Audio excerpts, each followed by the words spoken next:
Praise the Lord. Magandang gabi po, dear brothers and sisters in the Lord. At tayo po ay muli na naman pong magsasama-sama to praise the Lord, to pray tonight. At alam po natin na may gagawin pong mighty thing ang Panginoon sa ating kalagitnaan. Sapagkat kung meron pong dalawa o tatlong na nagkakatipon sa kanyang pangalan, ay naroon po siya sa ating kalagitnaan. So let's get excited na hindi lang po tayo ang magsasama-sama tonight, but the presence of the Lord is with us. Amen? Kaya po, let's get excited to what the Lord will do tonight as we join our faith together, as we worship the Lord, as we pray together. Amen. Nabes ko po kayo last Wednesday because nasa Davao po kami. We attended the 50th National Convention of the Foursquare Gospel in the Philippines.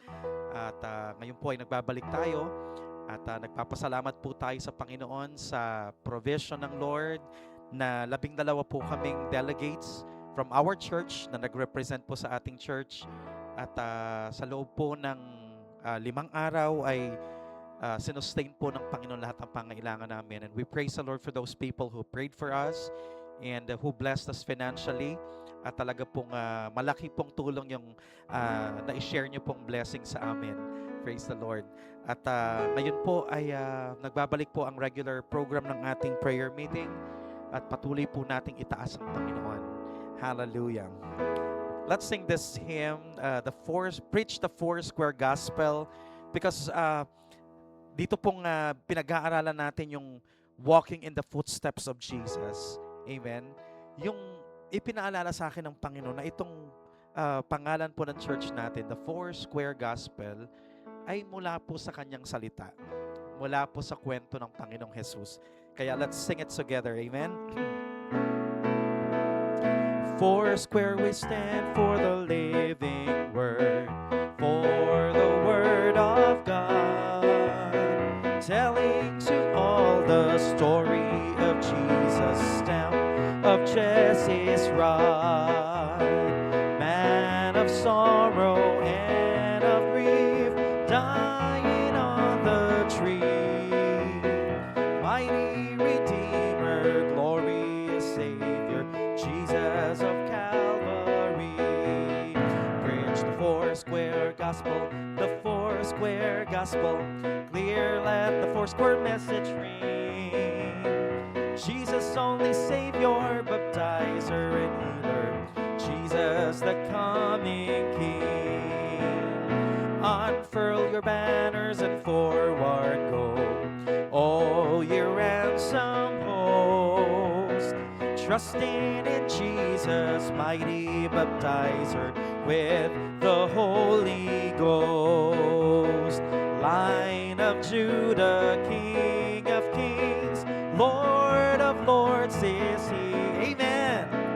Clothing his church with power to witness, leading to victory. Preach the Foursquare Gospel, the Foursquare Gospel, clear let the Foursquare message ring. Jesus only Savior, baptizer and healer, Jesus the coming King. The third stanza. Catch up your shield, O ye living church, Christ of Galilee. Bore all our sickness, carried our sorrows, set the prisoners free. Lift the fallen, help the faint, dry the weeping eyes. Come bring your sickness to thy physician, for he is passing by. Preach the Foursquare Gospel, the Foursquare Gospel, clear let the Foursquare message ring. Jesus only Savior, baptizer and healer, Jesus the coming King. Lift up your eyes then unto the hills, lift your voice and sing. The clouds of heaven aflame with glory greet the coming King. Swift as wings of eagle's flight shall he come again, clad in his glory and robed in honor, with his saints shall reign. Preach the Foursquare gospel, the Foursquare gospel. Clear, let the Foursquare message ring. Jesus, only Savior, baptizer, and healer. Jesus, the coming King. Preach the Foursquare gospel. Come on, sing it. Clear, let the Foursquare message ring.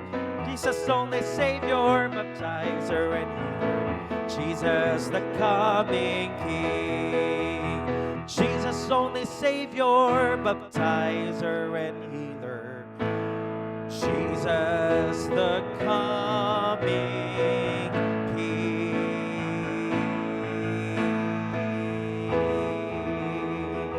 Amen. Hallelujah. Oh, we praise your name, Lord.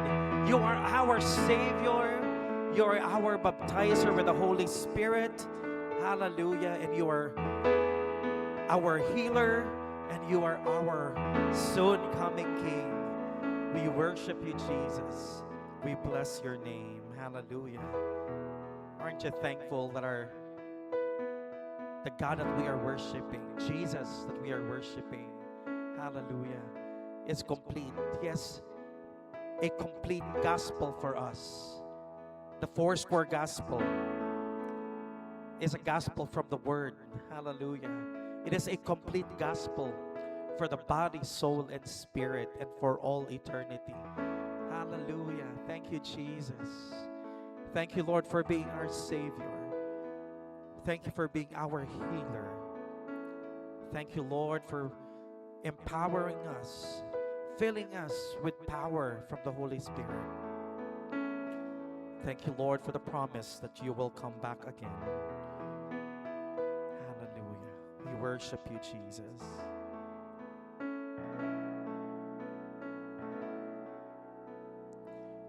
His name is wonderful. His name is wonderful. His name is wonderful. Jesus, my Lord.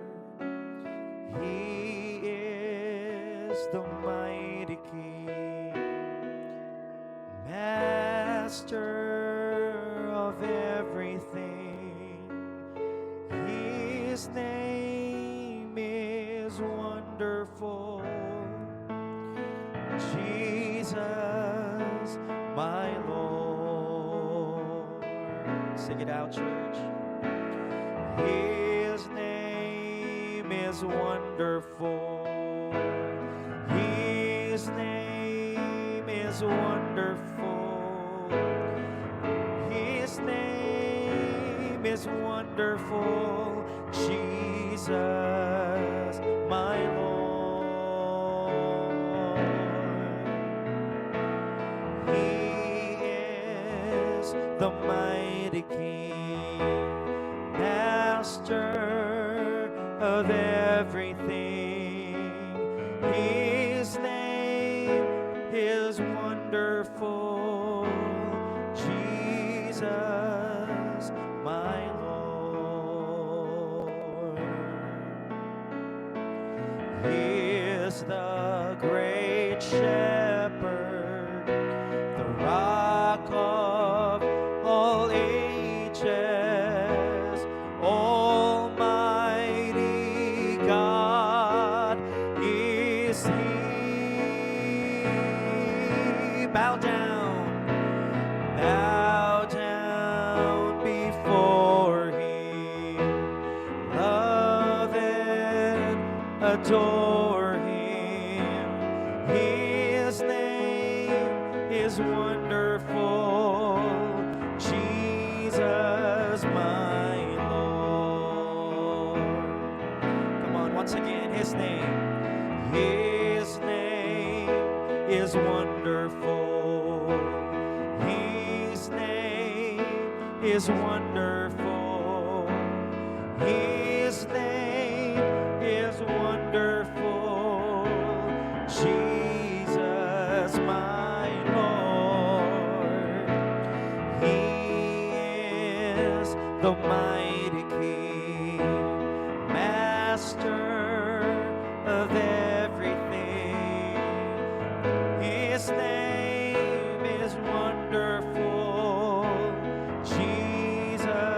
my Lord. He is the great shepherd, the rock of all ages, Almighty God is He. Bow down before Him, love and adore Him. His name is wonderful, Jesus, my Lord. Come on. His name is wonderful. His name is wonderful. His name is wonderful. Jesus, my Lord. He is the mighty King, ruler of everything. His name is wonderful, Jesus, my Lord. He is the great shepherd, the rock of all ages, Almighty God is He.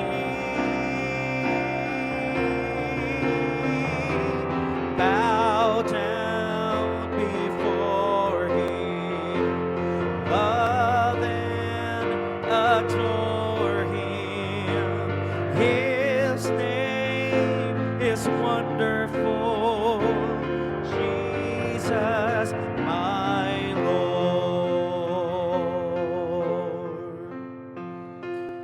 Bow down before Him, love and adore Him. His name is wonderful, Jesus, my Lord. Hallelujah. Come on, let's worship Him. He's our great shepherd. He's the rock of all ages. He is Almighty God. Hallelujah. He is master of everything. He is our mighty King. Come on, let's worship Him. His name is wonderful. His name is beautiful. His name is powerful. Oh, the sweet name of Jesus. Hallelujah. Oh, we bless your name, Jesus. We bless your name, Jesus. Hallelujah. Oh, we bless you, Lord. And He walks with me, and He talks with me, and He tells me I am His own, and the joy we share as we tarry there, none other has ever known. And He walks with me, and He talks with me, and He tells me I am His own, and the joy we share as we tarry there, none other has ever known.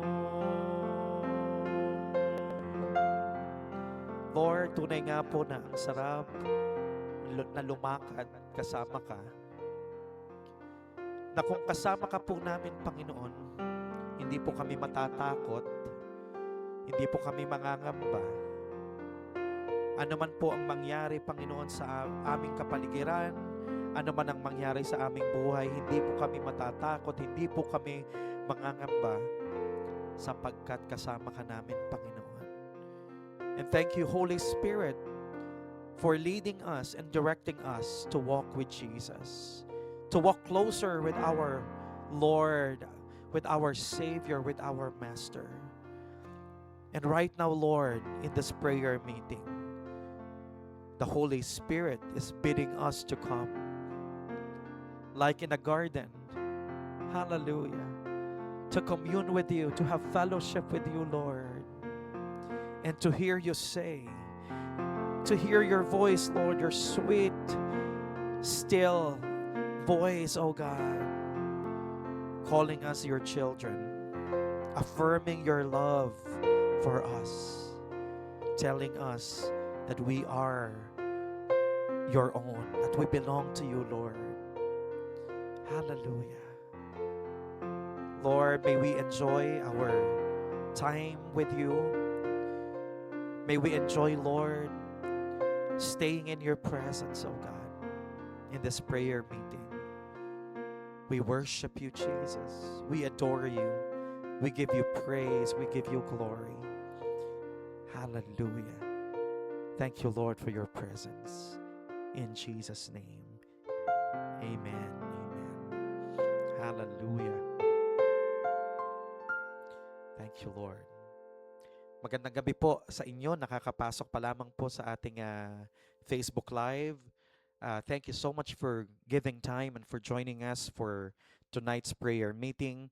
At alam ko po na ito po ay napakamakabuluhang oras na ilalaan natin sa Panginoon. At ito po ay sabi nga po natin, we are walking in the footsteps of Jesus. At alam, ang Panginoong Jesus po, maraming pagkakataon na siya po ay nananalangin. At napakaganda po nung inawit natin na I come in the garden, I come to the garden, no? Para po makaulayaw natin ang Panginoon, makasama po na makaniig natin ang Panginoon sa kanyang presensya. At I hope that you are enjoying your walk with Jesus, especially po itong mga topics na pinag-aaralan natin. We are tracing the places at kung ano po yung mga ginawa ng Panginoon, yung mga lugar na nilakaran ng Panginoon, at ano po ang mga ginawa ni Lord doon sa mga lugar na yon. No? Gawin nyo pong paganahin nyo po yung imagination ninyo, no? As our theme takes us to the places where Jesus have been. At anuhin po natin, i-enjoy po natin yung mga passages na pinag-aaralan po natin, at i-observe natin ano ba ang ginagawa ng Panginoon doon sa mga ministry na yon, sa mga event na yon.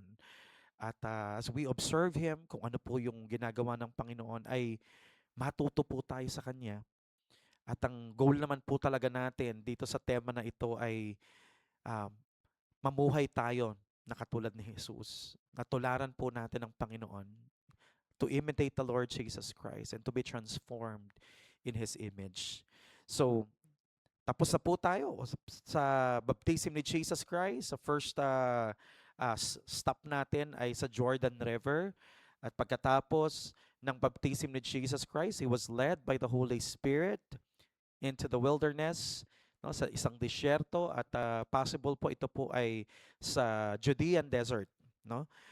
Ito po ay facing the Dead Sea, no? At dito po ay makita po natin, pag ni-research niyo po yan, chinek niyo po sa Google yung Judean desert, kung saan possible na doon nag-fasting ang Panginoon ng 40 days and 40 nights. At dito po siya nilid ng Holy Spirit, kung saan dito rin nangyari yung temptation ng Panginoong Jesus. He was tempted by the devil. At makita nyo po doon talagang disyerto, walang vegetation po na tumutubo dito, no? Bagamat may mga bukal po dito ng tubig, pero wala pong mga nabubuhay po na mga halaman na maaaring makain, no? Kaya kita po natin na talagang nung 40 days na yun na nagutom ang Panginoon, ang una kagad na temptation na pinost ng kaaway sa kanya ay yung tinapay, no? Kita po natin dito, ah, ang question kaagad ng kaaway ay if you are the Son of God. So tingnan naman po natin last Sunday, si Ate Zai ang naging speaker natin. Ang text niya ay sa Luke chapter 4, but let's go naman to a parallel gospel sa Matthew chapter 4. So parehas po, no? Chapter 4 din. Satan tempts Jesus, chapter 4 verse 1. Then Jesus was led up by the Spirit into the wilderness to be tempted by the devil. So, sabi nga po ng ating speaker last Sunday, the Greek word na ginamit dito ay sa temptation ay parehas po ng same po ng testing. Kailangan lang po nating unawain kung ano po yung konteksto nung kwento o nung ating passage para malaman po natin kung ano po yung word na pinakakahulugan dito o tinutukoy. So, temptation ba o testing? Kasi kung ito ay mula sa kaaway, no? Temptation upang tayo po ay magkasala, yan po ay mula sa dyablo. Because sabi nga po sa aklat ni Santiago in James na God has not tempted anyone. Wala pong tinukso ang Diyos. Ibig sabihin, ang Diyos po, He is holy, He is righteous, He is love, He is good. Walang sino man po sa atin ang tutuksohin ng Panginoon. In a sense na tayo po ay tutuksohin para mag-fail o magkasala. No? Ang tukso po ay hindi po mula sa Panginoon. But ang testing po ay mula sa Panginoon. Ang pagsubok, okay, ay mula sa ang temptasyon o tukso sa Tagalog, mas maganda sa Tagalog, magkaiba talaga no. Ang tukso ay sa dyablo. Ang pagsubok ay mula po sa Panginoon. Pinapahintulot ng Panginoon.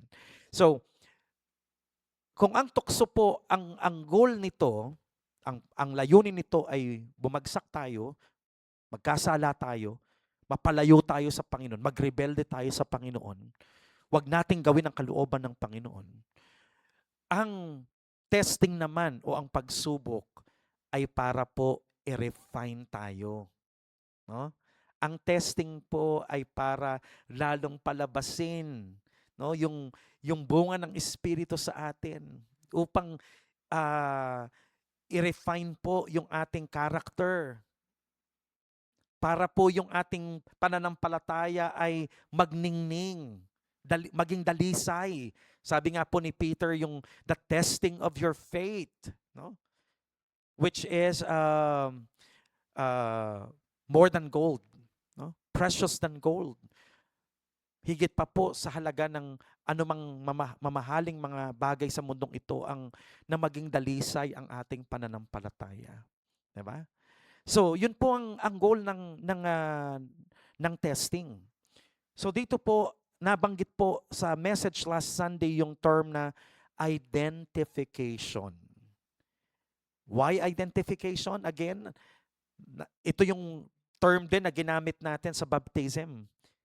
No?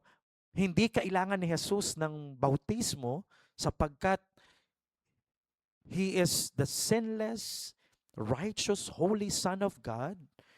No? Wala siyang dapat pagsisihan na kasalanan sa buhay niya. At hindi niya kailangan ng bautismo. Pero ginawa pa rin yun ni Jesus. Anong reason? To fulfill all righteousness. Because Jesus was setting an example for His followers. Even in that water baptism, Jesus was identifying to the humans, to His followers. He is identifying with us. At ganun din po ito. Kung ang layunin po ng testing ay para po i-refine, para po dalisayin ang ating ah, pagkatao, ang ating character, ang ating pananampalataya, wala namang i-refine. Wala nang aayusin sa Panginoon sapagkat siya ay perfect. Tama? Siya po ay perfect. He is holy. He is righteous. Perfect ang Panginoon. So wala nang kailangang ayusin sa ugali niya, sa pag-iisip niya, sa kanyang karakter. Wala na pong aayusin eh. Wala nang kailangang subukan. No? Pero ang ganda po ng pagkaka-explain po ni Sister Zai last Sunday, no? Na ito po, no, kung si Jesus Christ doon sa baptism ay dineclare po siya ng Father that this is my beloved Son in whom I am well pleased. Dito naman po sa temptation ni Jesus ay ipinakita na si Jesus ang obedient and faithful Son of God. Wow, di po ba? Ang galing, no? I hope as we are walking with Jesus through these passages, no, ay lalo po natin siyang nakikilala. No, nakilala po natin siya sa baptism na Jesus is the Son of God. Dineclare mismo ng Father, He is the Son of God. He is filled with the Holy Spirit. Hallelujah. At dito naman po sa temptation ni Jesus Christ, ipinakita po yung masunurin at tapat. Hallelujah. Yung faithful na anak ng Diyos. Kaya tingnan nyo po, si Satanas, yan ang business niya, oh. Yung itempt tayo. Tuksohin tayo para magkasala tayo, para mawala tayo sa kalooban ng Panginoon. At tingnan nyo po, hindi lamang, listen to this, na-mention po ni Sister Zai last Sunday, yung nature ng mga temptations, right? Naalala nyo po yon? Na-mention po niya yung nature ng mga temptation. Kung saan, di ba, sa 1 John, pinakita doon yung lust of the flesh, lust of the eyes, and pride of life. Actually, yung tatlong kategorya na yan, no, ay sinubok sa Panginoon. No? Yung lust of the flesh ay kumakatawan po dun sa gutom ng Panginoon sapagkat siya po ay nag-fasting ng 14, gutom na gutom, nangangailangan po ng pagkain ng Panginoon. No? Nagugutom po siya nung time na yun. Kaya the devil appealed to his flesh.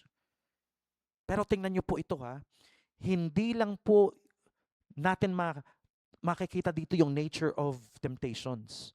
Ha? Na yung lust of the flesh, lust of the eyes, and pride of life.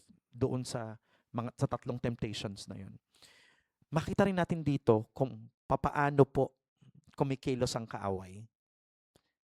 Nakita po natin kung papaano inatake o question ng kaaway ang identity ni Jesus. Kita niyo po yun? Sabi, if you are the Son of God.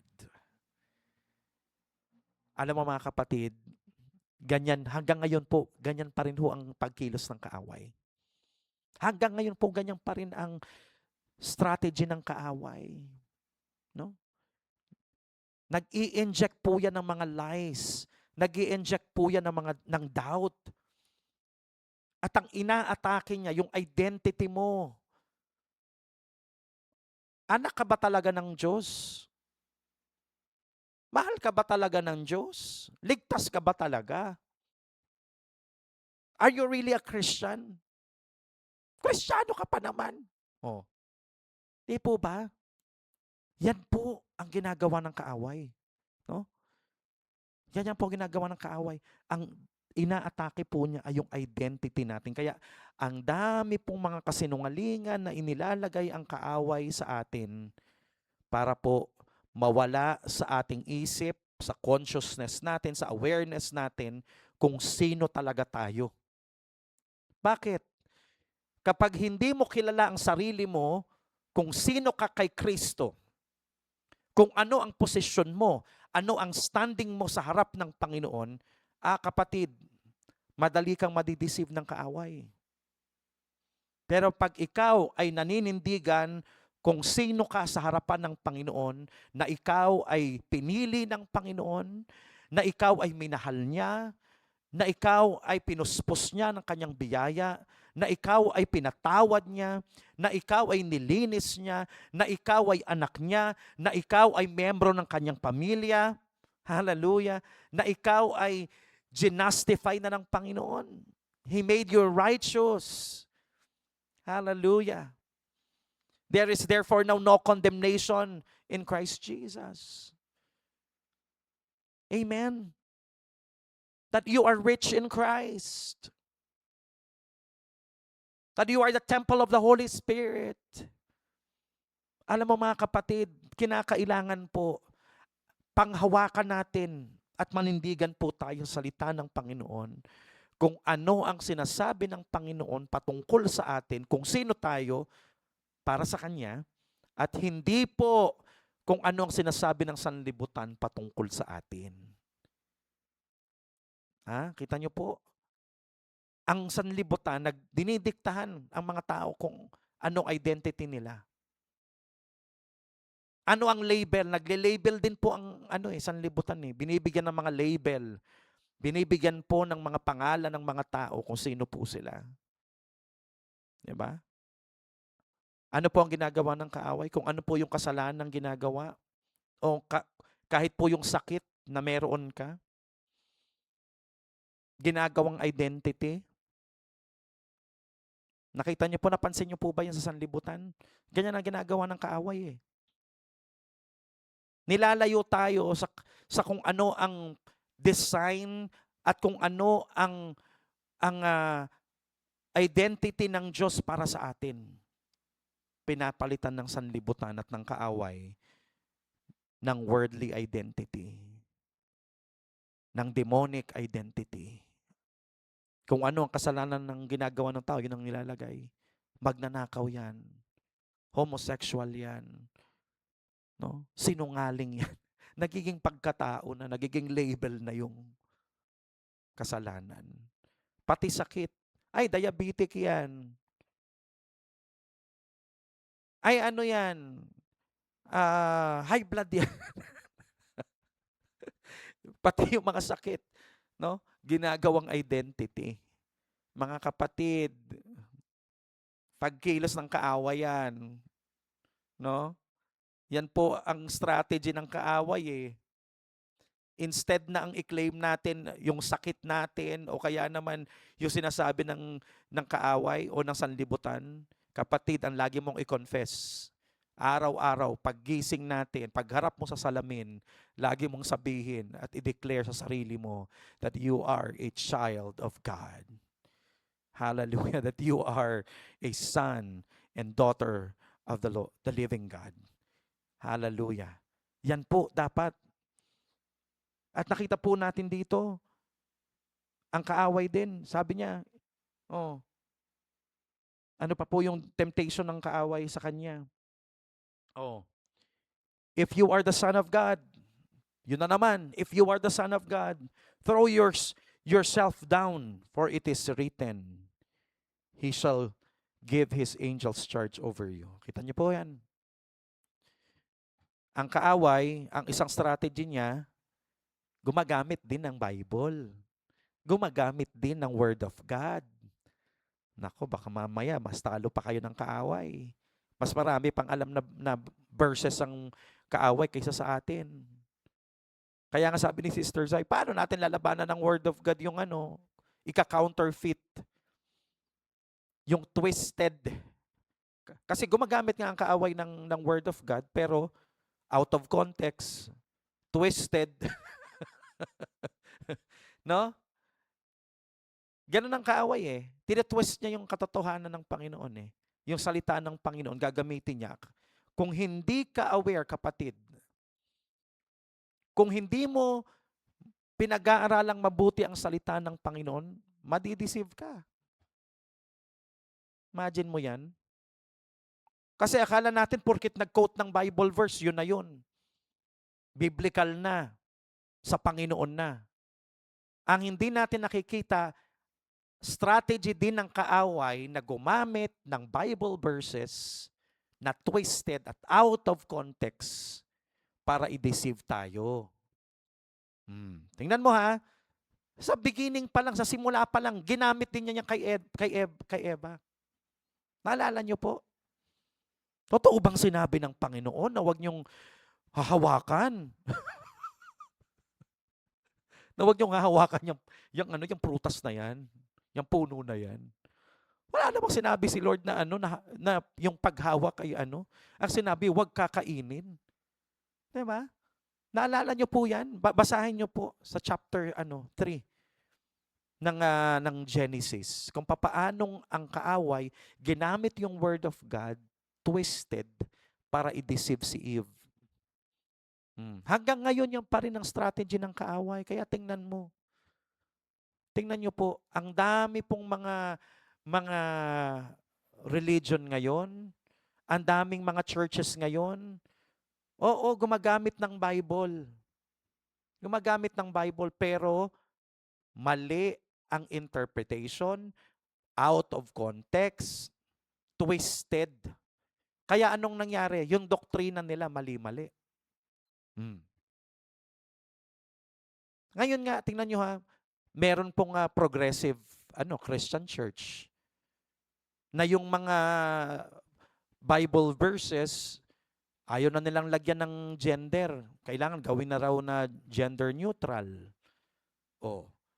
Dahil progressive, in-embrace na rin yung LGBT ideology doon sa church nila.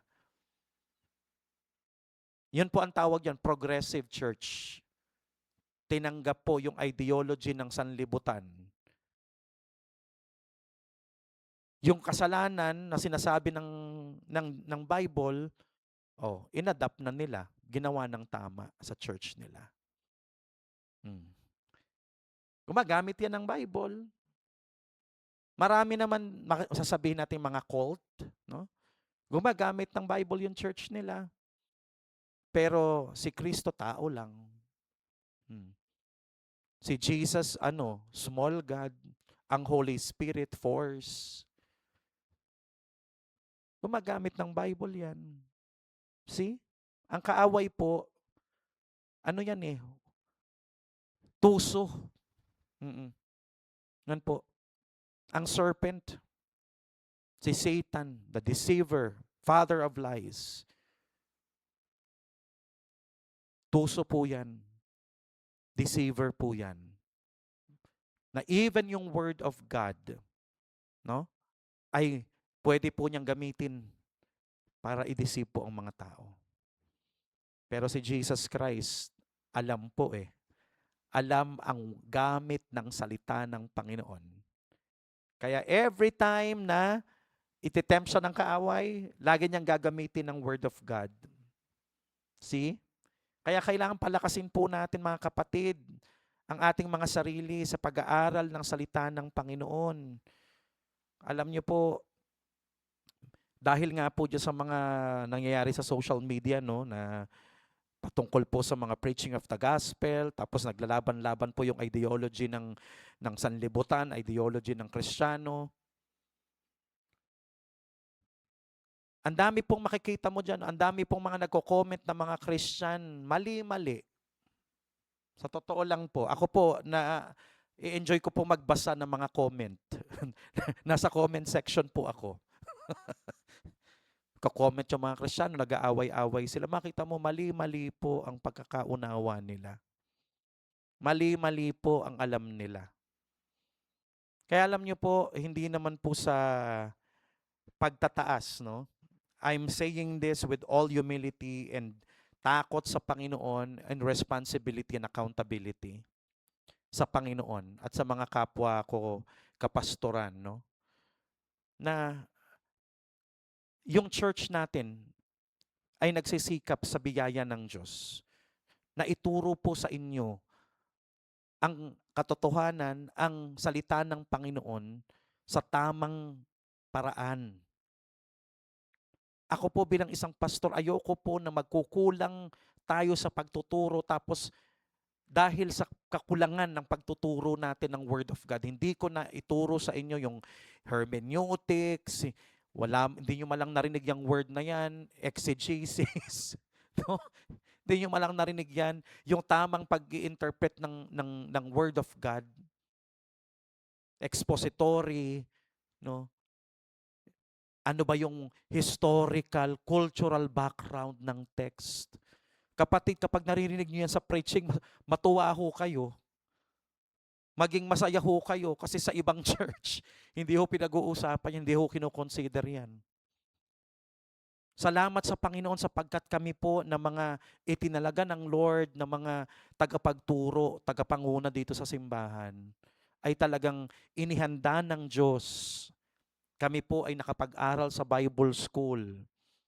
Si Sister Za, yung aking wife po ay second year college na po sa Foursquare Bible College. Napakahalaga po na hindi lang yung pre-understanding natin, no?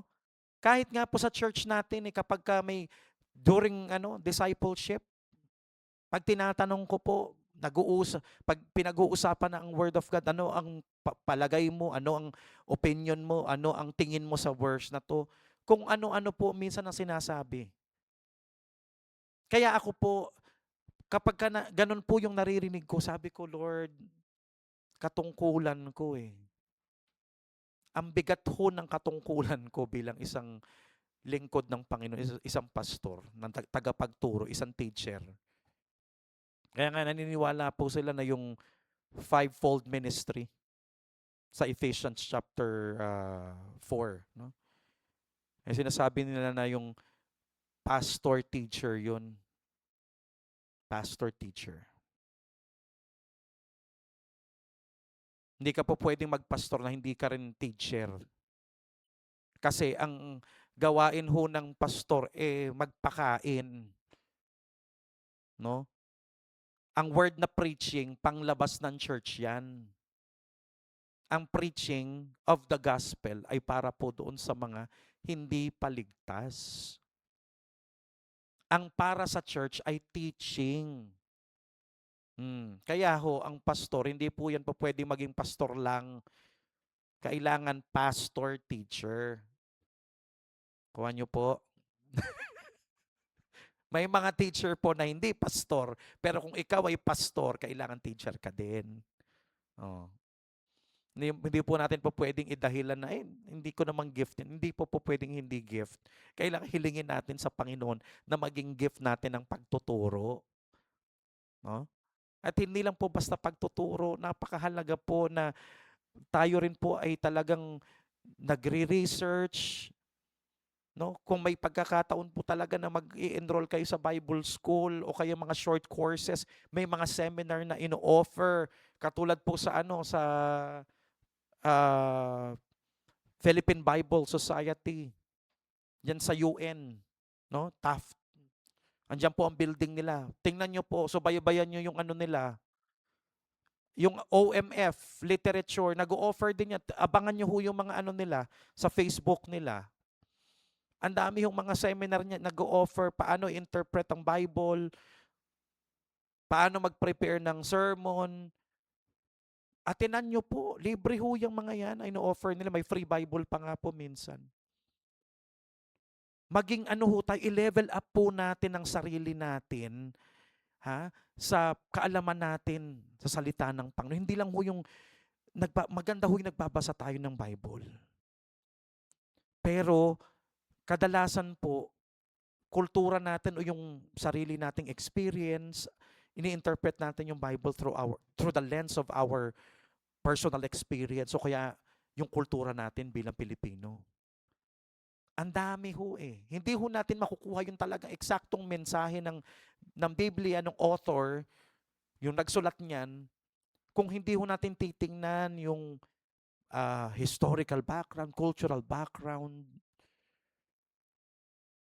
Napakahalaga po nun. Kaya si Jesus po, naging powerful po yung pag-quote niya. It is written. May power. Bakit? Tama ang paggamit eh. Baka tayo pong mga Kristiyano, claim tayo ng claim. Claim tayo ng claim ng mga promises ni Lord. Baka mamaya hindi natin alam, conditional pala yung mga promises. Ano ba ibig sabihin ng conditional? May if. Claim tayo ng claim ng mga promises. Yung pala conditional yung promise. Like if, na-fulfill mo na ba yung condition ng promise? Bago ka mag-claim, tingnan mo muna kung na-fulfill mo na yung condition ng promise. Quote tayo ng quote kahit sa pagpipray natin, kino-quote natin yung mga verses. Naintindihan mo ba yung kino-quote mo na verse na yan? Ayon po sa pag-aaral no sa survey, isa sa mga yung mga out of context na lagi nagagamit yung Philippians 4:19 tsaka yung Philippians 4:13. Ano yung 4:13 na yan? Diba? I can do all things through Christ who strengthens me. Tsaka yung and my God shall supply all my needs. Hindi yun my needs. Hindi siguro nagbabasa yung iba eh. Your need ang nakalagay dun eh. Hindi my need eh. And my God shall supply all your needs. Ang nakalagay your, hindi my. Diba? So, si Jesus Christ, naging powerful yung pag-quote niya ng scripture because tama ang pagkaunawa niya. Tama ang context nung pagkakaintindi niya. O, kahit na gumamit ka ng verse sa kaaway, kung mali naman po, hindi ho mag-work yan. Kaya baka pray tayo ng pray, ginagamit pa natin ng Bible verses, hindi naman natin naintindihan yung context. Ayusin po natin, mga kapatid. Okay? And then, yung huli, anong sabi po doon? Huling temptation niya ay isasambahin po. Again, the devil took him upon an exceeding high mountain and showed him all the kingdoms of the world and their glory. And he said to him, all these things I will give you if you will fall down and worship me. Grabe, no? Gusto ko yung yung ginamit na yung pagkaka-word dun sa Luke chapter 4. Kasi nandun yung all authority. Tingnan natin. Gusto ko, may ipapakita lang ako sa inyo, yung all authority. Alam mo, sarap I hope you're enjoying studying the Word of God. No? Ito po yung natin eh. Kasabay po nitong tema natin na walking in the footsteps of Jesus, yung talagang malalim na pag-aaral, paghimay ng salita ng Panginoon. And I hope you're enjoying it. Tingnan natin.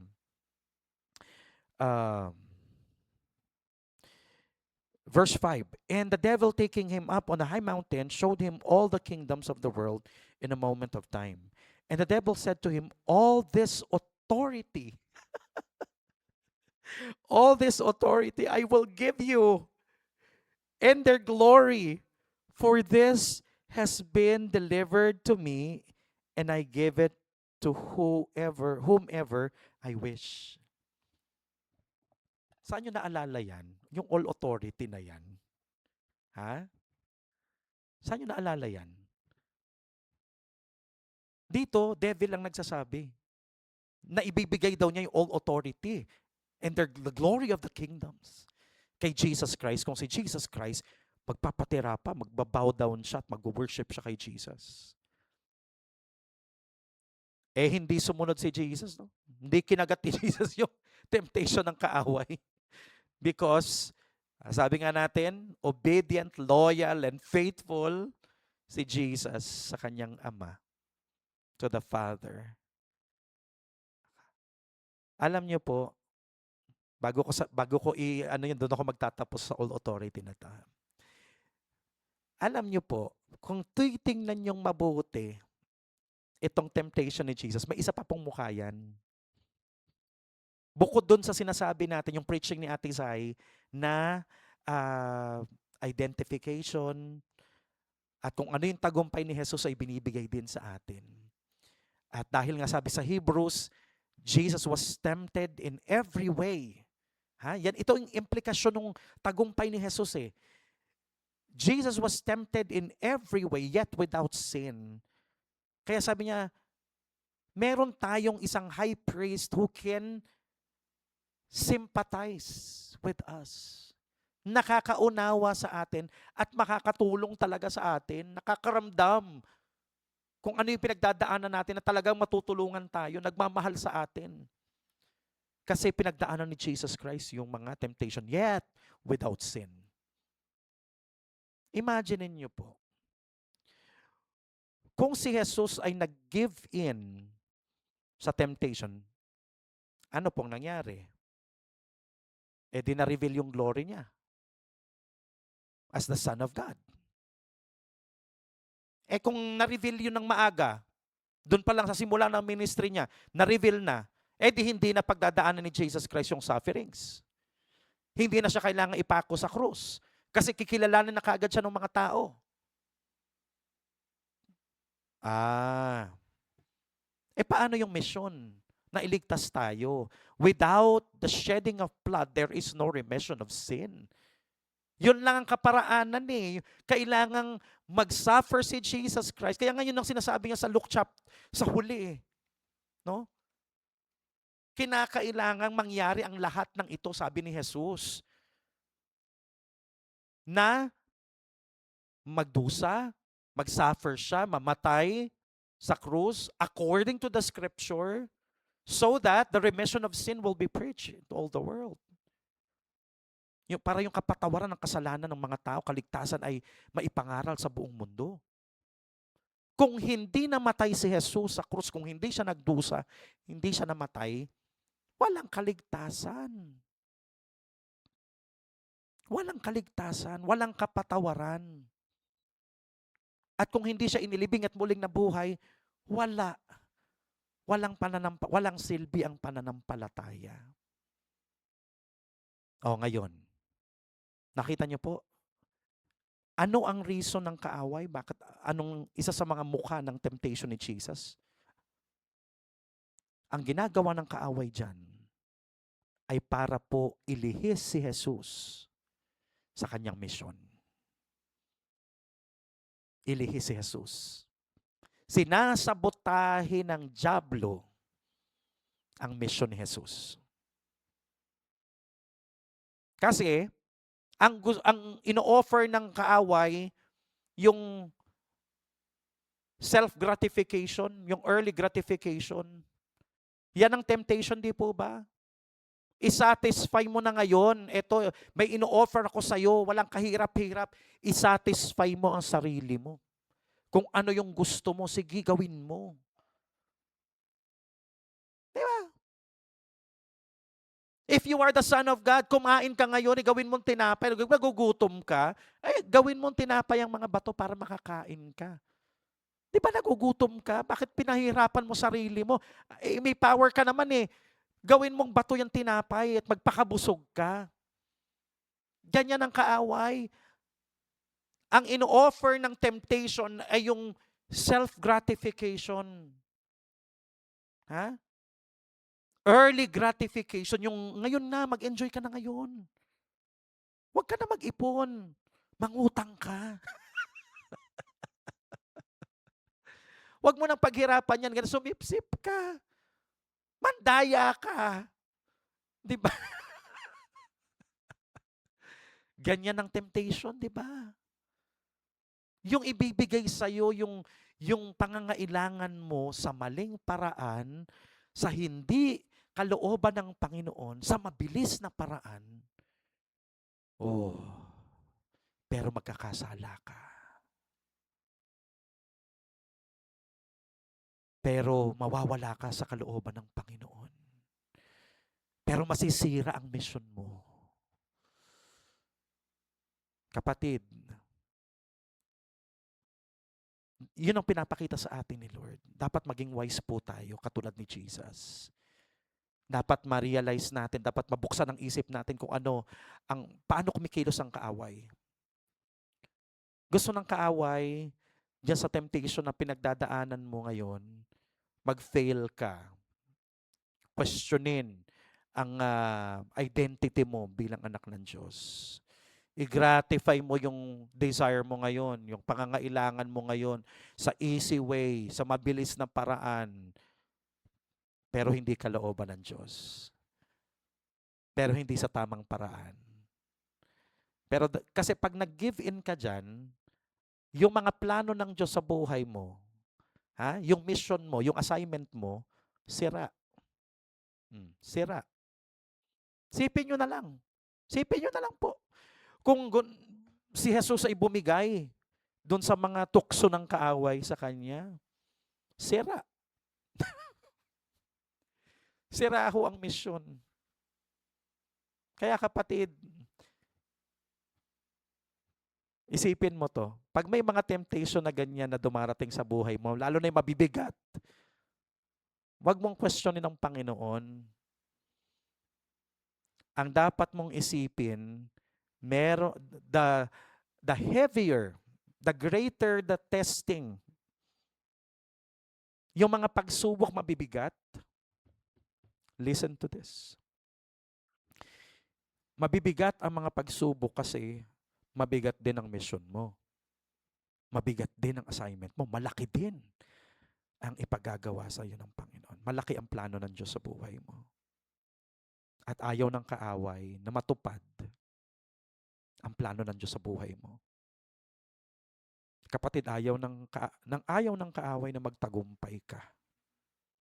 Ayaw ng kaaway na gamitin ka mightily ng Panginoon. Ayaw ng kaaway na mag-succeed ka. Ayaw ng dyablo na maparangalan ng Diyos sa buhay mo. Kaya gagawin at gagawin ng kaaway ang lahat ng magagawa niya, mga tukso para masabotage ang plano ng Diyos sa buhay mo. Kaya kapatid, pag dumarating ka sa mga pagsubok na ganyan, sipin mo tong mensahe na to. At yung mensahe last Sunday, nais ng Diyos na i-refine ka pa. Bakit? He's preparing you for a greater ministry. Hallelujah. He is preparing your character. He's preparing you. Refining you. Dinadalisay ang faith mo. Dahil may malaking plano ang Diyos sa buhay mo. May malaking ipagagawa ang Diyos sa buhay mo. Kaya katulad ni Jesus, maging obedient, maging faithful child of God tayo ng Panginoon. That during those temptations, gamitin natin ang Word of God. Manindigan tayo at tumayo sa identity natin bilang mga anak ng Diyos. Maging loyal tayo na ang Diyos lamang ang paglilingkuran at sasambahin natin. And we will stick to our assignment, to our mission. Hindi tayo magpapaderail, magpapa-interrupt sa kaaway sa nais niyang mangyari sa buhay natin. Amen? Kundi, ang focus natin, sabi si Jesus, ang ano niya talaga yung ano eh.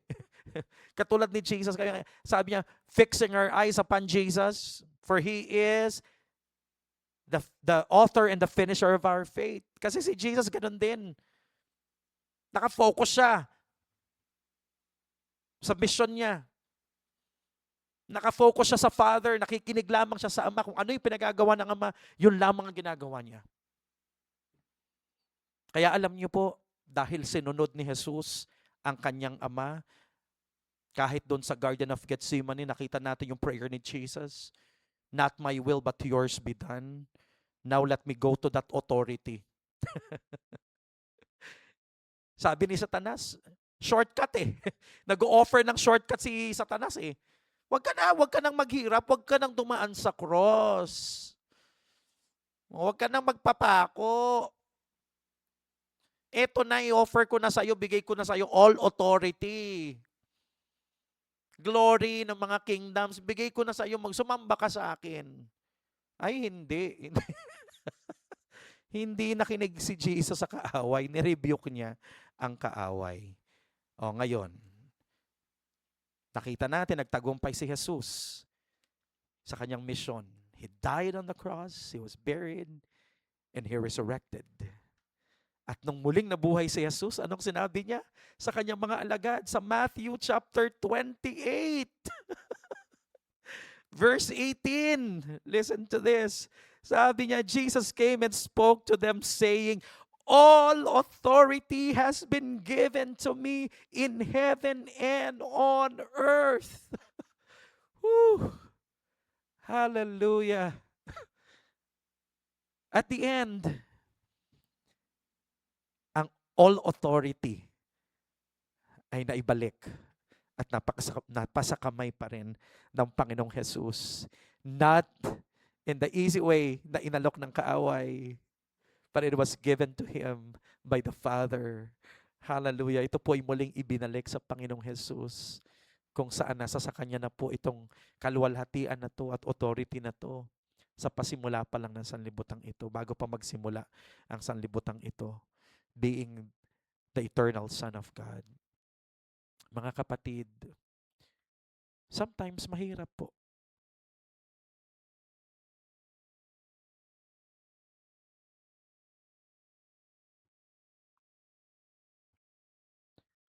Lahat tayo.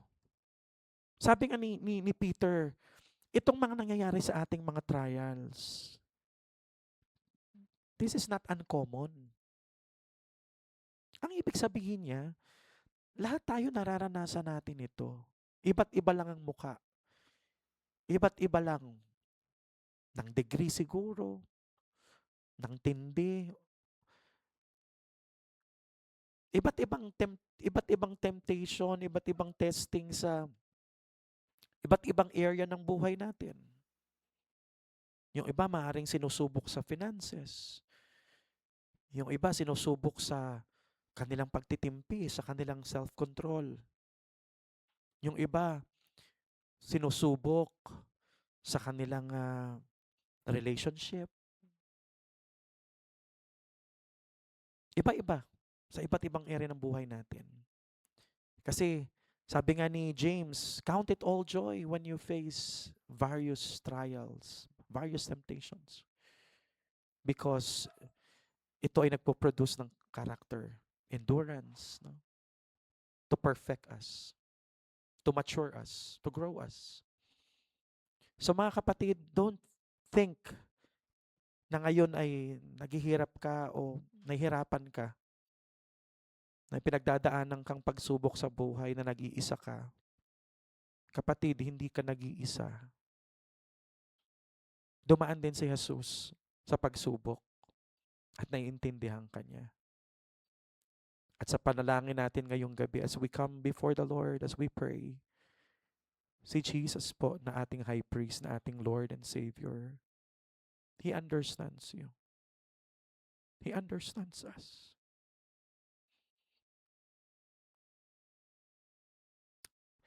And He is able to help us. He is able to help us. May mga times na nagfe-fail tayo. Tayo lang, kapatid. Bangon.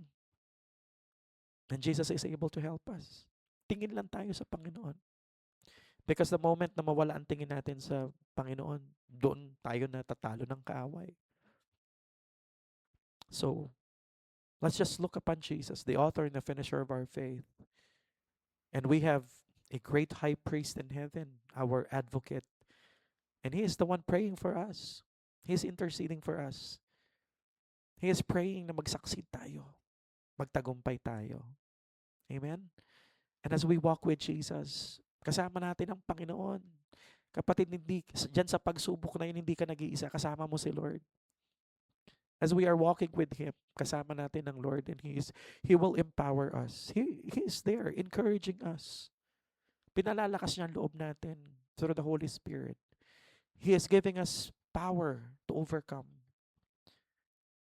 Na kung tayo lamang po ay tatayo sa identity natin bilang anak ng Diyos at pangahawakan natin yung victory ni Jesus at ang kanyang salita, ay magtatagumpay po tayo. So mga kapatid, there is no such thing as insurmountable problem or insurmountable na mga testing na darating sa buhay natin, because sabi nga po sa 2 Corinthians 10 na God is faithful. Kung tayo man po ay may mga temptations or testing na dumarating sa buhay natin, no? But with the temptation, sabi po, He is faithful. He will also provide the way of escape. Siya din po ang tutulong sa atin para mapagtagumpayan natin o malusutan po natin yung mga testing. Inaalaw ng Lord ang mga pagsubok, hindi po para pahirapan tayo, hindi po para paiyakin tayo, o kaya naman mag-suffer tayo. Ang gusto po ng Panginoon ay to bring out the best in us. Yung ilabas yung character, no? I-mold tayo sa image ni Jesus. I-mold tayo. I-transform tayo to be like Jesus. Yun lang ang paraan. Yung testing lang, yung pagsubok lang ang paraan para talaga lumabas yung fruits of the Holy Spirit sa atin. No, yung love, yung patience, yung joy, yung peace, self-control. Yun lang ang paraan eh. So, masakit pero mahirap, pero alam natin makakabuti para sa atin. Kaya tanggapin po natin ng maluwag sa ating puso. Count it all joy. And see, pag lumipas na po ang mga panahon, makikita natin yung mga sarili natin na, Lord, salamat po na pinagdaanan ko yung bagay na yon, pinagdaanan ko yung pagsubok na yon, because now I'm strong, lumago ako, na-transform ang buhay ko, and because of that, naluluwalhati ang Diyos. Tumatanggap ng karangalan at papuri ang Diyos sa ating mga buhay dahil binago po tayo ng Panginoon. Amen. So, yan po ang daladala nating kaisipan as we pray tonight, as we pray for our prayer concerns. Hallelujah. I hope you're blessed po sa message ng Lord. So pag-pray po natin ang mga bagong leaders ng ating denomination or ng ating pong organization, mula po sa bago nating presidente, kay Pastor Sam Pinson, Vice President, si Pastor Dan Feleo, tapos same pa rin, yung ating pong General Supervisor, si Pastor Sat Gadingan, and then Treasurer pa rin po, National Treasurer si Pastora Kay Carolino, and then National Secretary si Attorney Domingo, Celeste Domingo. And then may mga bago din pong nadagdag na Board of Trustees, si Pastor Hiner, no, Kasumpa.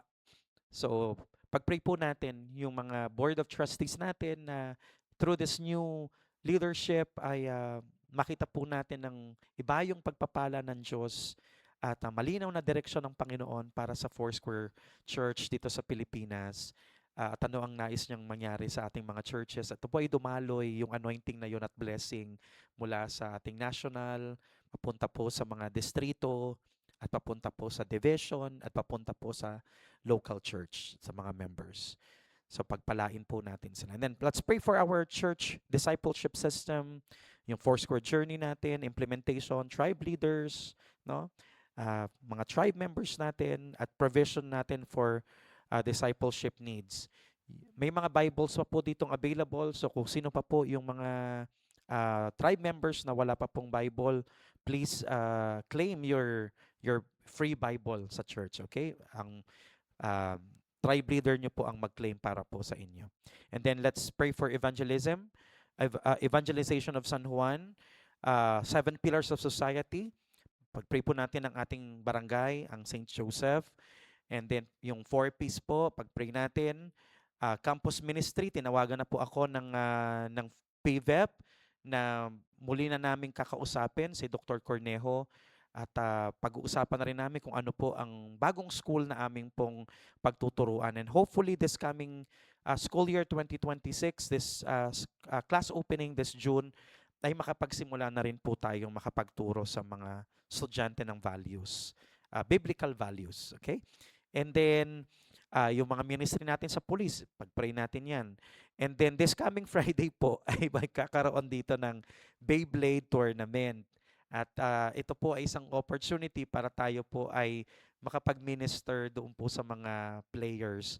So, nagpaalam po sila na kung maaari magamit nila ang church natin na venue ng kanilang tournament. So, pag-pray natin at nawa ah, may mga kung may mga available po na po pwede pong pumunta rito, tumingin lang at mag-assist no sa pag-share ng gospel or pag asikaso pakikipagkaibigan doon sa mga players para po this is also a way of promoting our church no pupunta rito yung mga tao, malalaman nila kung nasaan yung church natin. And we never know na ang Diyos ay kikilos kahit sa anong kaparaanan, kahit sa mga ganitong laro ay ang Diyos po ay makapagligtas po ng mga kaluluwa. So pag-pray po natin yan. No? And then, pag-pray natin yung mga department ng church natin, wisdom and guidance for our leaders, new and additional leaders, new ministries and heads, assimilation of guests in the church, yung ating April and matatapos na April. So pwede na rin natin ipag-pray yung June na calendar of activities natin. And then, may mga activities na ito, yung Department Collab Retreat this coming holiday, no, pagpasok ng May 1. So, yan po ay sa Tagaytay. So, pag-pray natin yung provision para sa kanila at yung tagumpay po ng event nila. Pag-pray din natin yung mga may sakit na sila ay pagalingin ng Panginoon. And then, blessing po sa lahat ng mga partners and supporters na nagsusupport sa atin financially, yung mga kahit yung mga taga-ibang bansa po na ginagamit ni Lord, at kayo mismo na nagsusupport sa ating church as you give your tithes and offerings, na i-bless po kayo ng Panginoon. Amen? So, as we pray tonight, I declare God's blessings upon you. At I'm excited po sa mga answered prayers and miracles ni Lord as we pray in Jesus' name. Amen.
continue to pray. Yes, Lord, He is with us.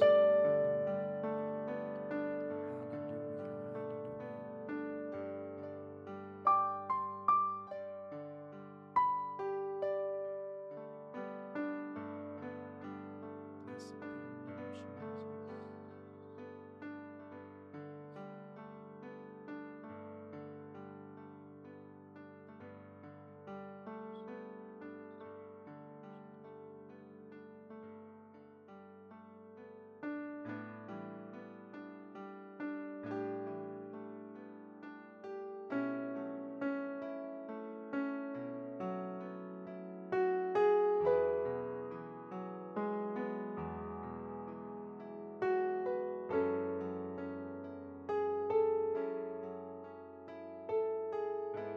Yes, Lord.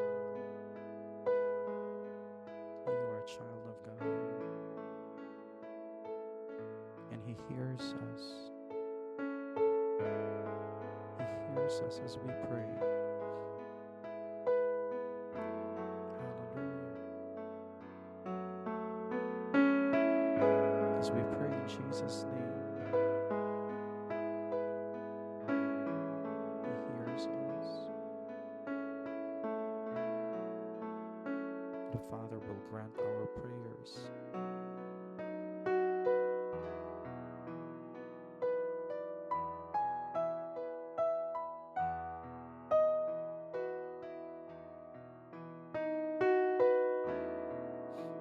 Yes, Jesus.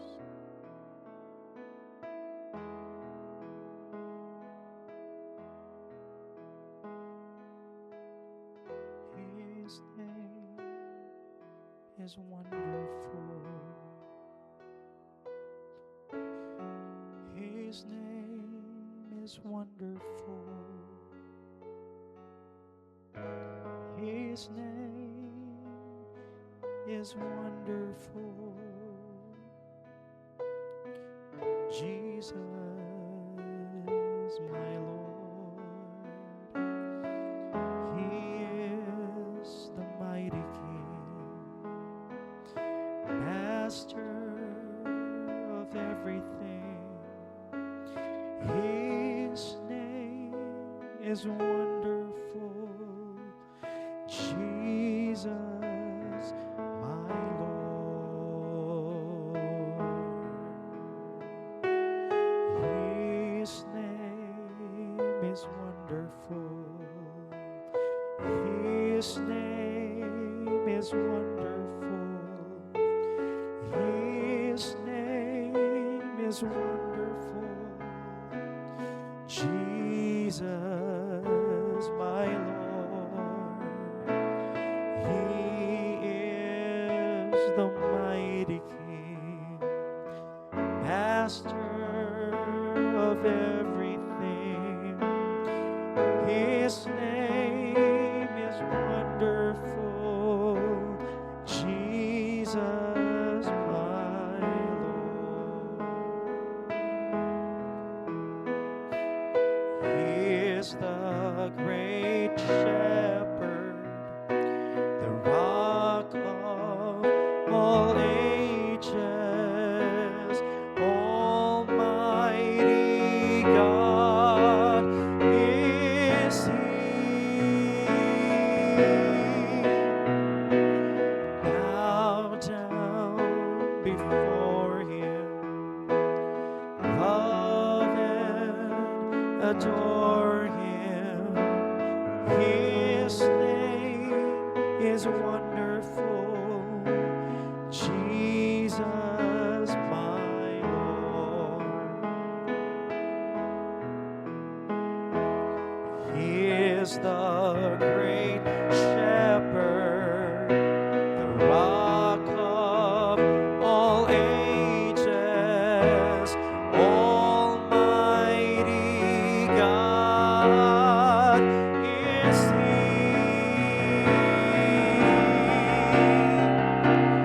Bow down before Him, love and adore Him.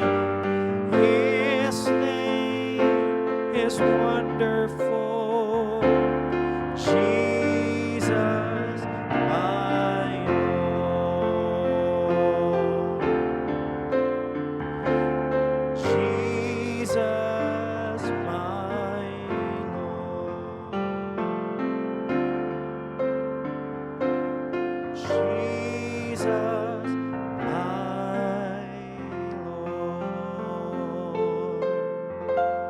Thank you, Jesus.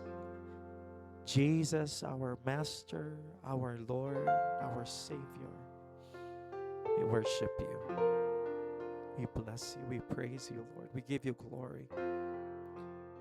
Thank you, Jesus, for your love and your grace to us. Thank you, Lord, for the victory.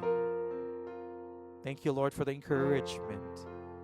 Thank you, Lord, for the empowerment. Hallelujah. Thank you, Lord, for the truth of your word that tells us that we are victors in Christ. Cheer up, for you have overcome the world. Panginoon, kami din po ay magtatagumpay at ma-fulfill namin, Panginoon, ang iyong mga plano at misyon para sa buhay namin. Not because of our own strength, but because of the strength that you give. Because of the power of the Holy Spirit at work in us. Hallelujah. We thank you, Lord, sa mga pagsubok, Panginoon, na dumarating. Thank you for all the trials that come our way. Sabi mo, Panginoon, in everything give thanks, for this is the will of God. Sa gitna ng pagsubok, sa gitna ng mga testings, Panginoon, the best thing that we could do, Lord, is to be grateful, to be thankful. Hallelujah. To sing praises to you, Lord. To praise you, Lord. Instead of complaining, instead of being bitter, Panginoon, we will be joyful. We will be grateful. And we know, Lord, na darating, Panginoon, makikita namin, Lord, ang transformation, ang blessing, kung bakit mo inalaw, Panginoon, ang mga testing na ito na dumaan sa amin. Lord, ikaw lang po ang nakakaalam at may control sa lahat ng bagay. Accomplish your will in us, O God. Even your purpose, Panginoon, sa mga trials and testings na dumarating sa buhay namin. Ang desire namin in prayer, Panginoon, is mag-glorify ka sa aming mga buhay. Salamat, Lord, sa tagumpay. Salamat, Panginoon, sa mga katugunan sa aming mga panalangin sa gabing ito, Panginoon. At sa lahat po ng pinag-pray namin, healing, provision, Lord, salvation, lahat po ito tinataas namin sa pangalan ni Jesus, oh Lord. And we claim, Lord, we claim victory. We claim the answers to our prayers. Father, we give you praise. We give you glory. I speak blessings to all our brethren who have joined us tonight for this prayer meeting. In Jesus' name, amen and amen. Thank you so much po for joining us for this Wednesday prayer meeting. Makita-kita po tayo muli. Samahan niyo po kami muli sa darating na Wednesday at sa darating pong Sunday. Makita-kita po tayo dito sa church. The Lord bless you all.